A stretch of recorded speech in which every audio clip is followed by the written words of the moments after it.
All right, so let's start this broadcast with some breaking inputs that have just come in, where the Israeli army has launched some new attacks next to the Syrian presidential palace. The Israeli strikes targeted places near the Syrian army and the defense ministry headquarters. Now, one person has been killed and 18 others were injured in the attack.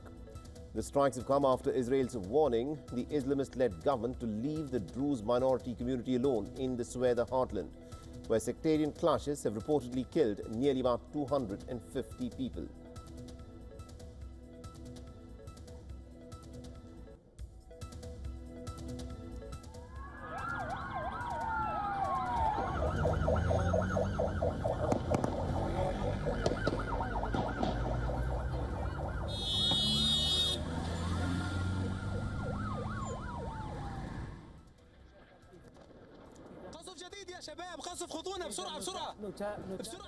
And this is the moment that the Israeli explosion was captured live on camera while a reporter was on air.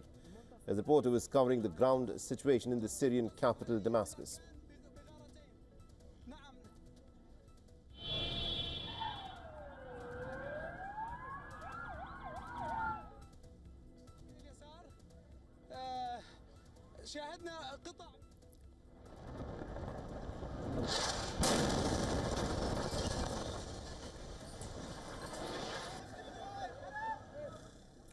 A high-profile area of Damascus housing some important buildings could be seen engulfed in smoke after the Israeli attack.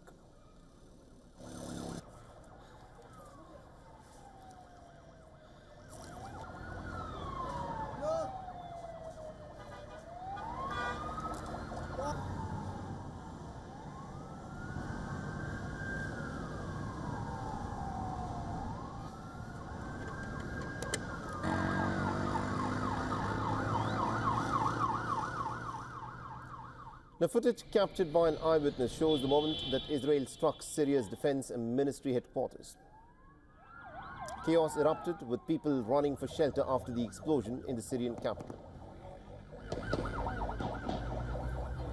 The Israeli Defense Minister Israel Katz called on Damascus to leave the Druze minority community in Sueda alone.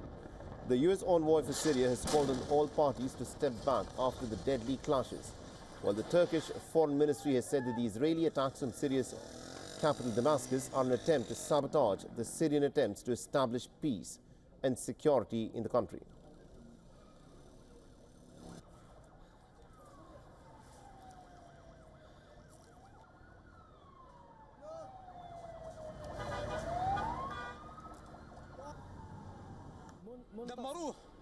منتصر صوتك على الهواء.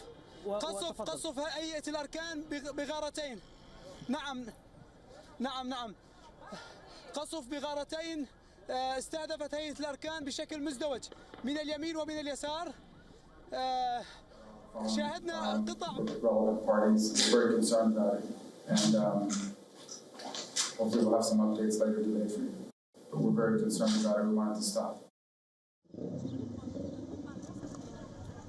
The Israeli Druze community are now calling for safety and protection of their community in Syria. Some members of the Druze community also breached the Israel-Syria border.